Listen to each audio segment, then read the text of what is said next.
joins me now. Good morning. It's great to be here, Sue. I can't, and you know, I do actually remember you well. I mean, you are on my Facebook, but I just, as soon as, you know, you messaged me, I instantly remembered. I actually can't remember what we talked about because I've had hundreds of guests since then, but I remember you well. Yes. So I remember it well because I was on my way to the airport and it was to participate in, I think it was our first ever Global Citizen Festival. So we do this big music event on the Great Lawn of Central Park and we give away 60,000 tickets to anyone that takes action, and they can go in the draw, they can earn a ticket. And I'm pretty sure I was on my way to New York and had a fear of missing a flight.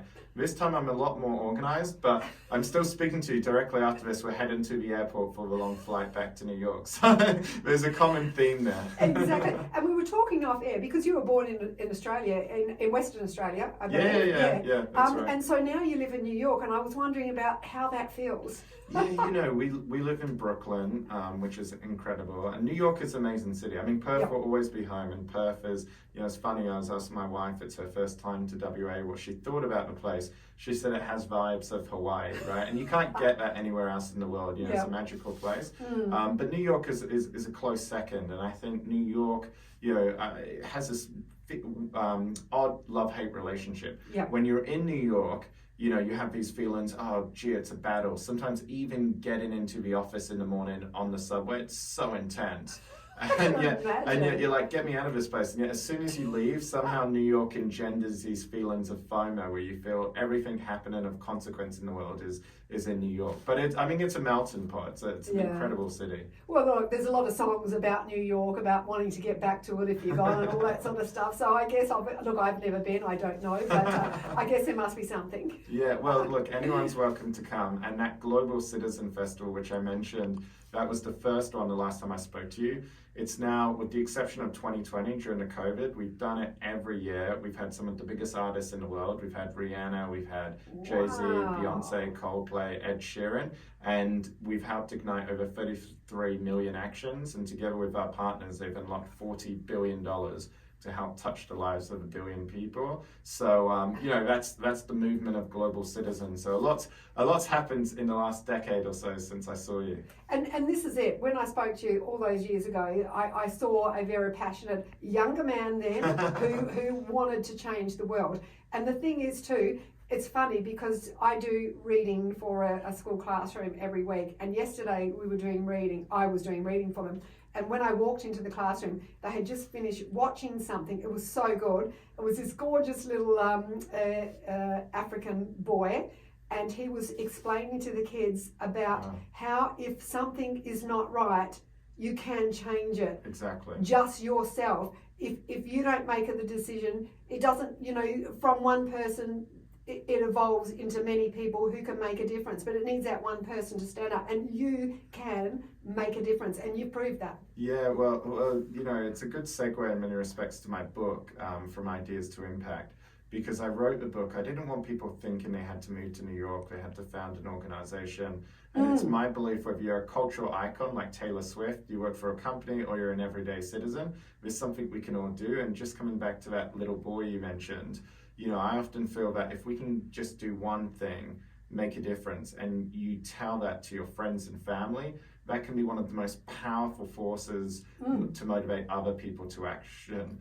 I know right now in the world there's a lot of anxiety, there's a lot of feelings of indifference, but one of the best antidotes to anxiety and apathy is action. And when I moved to New York, probably shortly after I last spoke to you, I came across this fridge magnet, which I still have on our fridge at our home in Brooklyn, and it was from Eleanor Roosevelt, who wrote the Universal Declaration of Human Rights, and it says the best way to begin is to begin. And so the book is all about that's right. I've never heard that. It's a great quote. I'll have to get you the fridge magnet and send it back. But it's a great quote, and so the book is really 8 steps to begin to make a difference, because change starts with each of us. Okay, so people listening, they're thinking, okay, actually, what are we all talking about here? You're a co-founder of Global Citizen, and you're an author. By the way, this book that you've written, Ideas to Impact, is this your first book? I don't think it is it? No, it's my first book. I mean, I've written around the world, but it was really an attempt to distill everything I've learned, and it's really a playbook, a guide, and it's 8 points that anyone can use,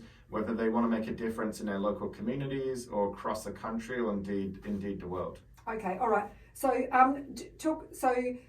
tell us about, as I said, Global Citizen. You are the co-founder of that. When did you start that? You know, I started it here while a university student on campus. Right. Okay. In fact, one of my very first campaigns, and I have fond memory of Joondalup and the city of Wanneroo. Yeah. So I went to school just up the road, Mindarie Senior College. Okay. And one of my teachers at Mindarie, and I went back yesterday and spoke to a Oh, student. good. I was going to ask that. Yeah, excellent. no, they gave me a warm welcome. But I remember one of my teachers saying, you know, pursue your passion and who knows, you might make a difference along the way. And so I went down to the local supermarket, Joondalup, with my mum, who's listening in right now. And we just asked everyone to give us stuff for free to give away. And then we went back to Mindarie. Oh, really? Yeah. And they did? Yeah, they did. Like vouchers, we had McDonald's vouchers, you know, a lot of random stuff, but just gifts. Yeah. And what we did is we did a quiz night. I asked my old school, Mindarie. We raised $1,000 and we raffled away the gifts and we gave it away. We raised $1,000 to build schools in Papua New Guinea and Timor-Leste. And then in my summers, I got to go there. I went to East Timor. And what I saw is a lot of poverty, a lot of lack of access to education. And I realized, gee, it's going to take a lot of quiz nights to solve poverty. And the truth is you can't. And like all the great systemic changes that have occurred, whether it's the US civil rights movement or apartheid, it takes a social movement. And it was while studying at university, I met these other young people in different parts of Australia, mostly Melbourne. And we found out that through the power of social media, musicians, leveraging popular culture, we could shift policy and we could attract the attention of the most powerful people to bring about change. And that started here.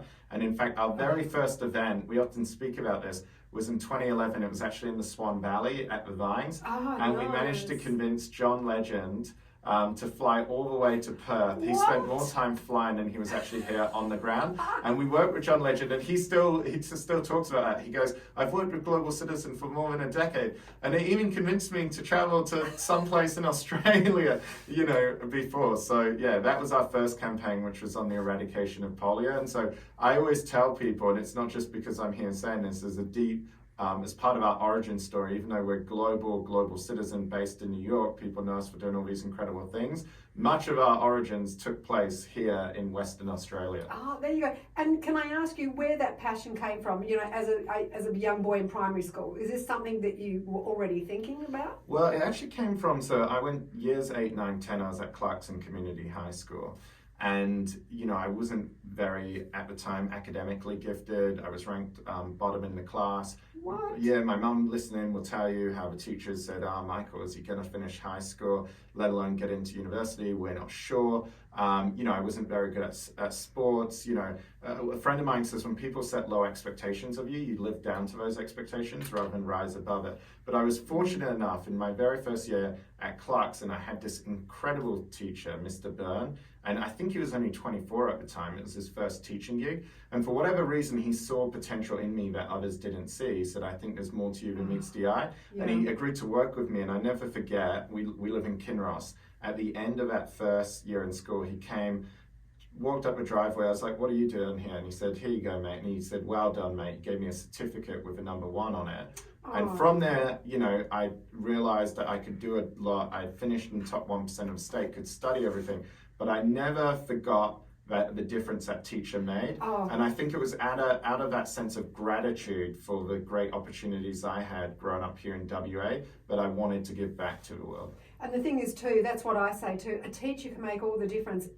That is absolutely true. You have, usually in primary school anyway, you have, and even, you know, during high school, you have one main teacher, and that teacher could really take you on a different path depending on how they are. So yeah, the teachers are very important. I mean, they do a damn good job, but yes, you can really be influenced by that, absolutely. We're talking with Michael Williams Sheldrick. We must just take a break. We'll come back straight after this. Stay tuned. Sally really loves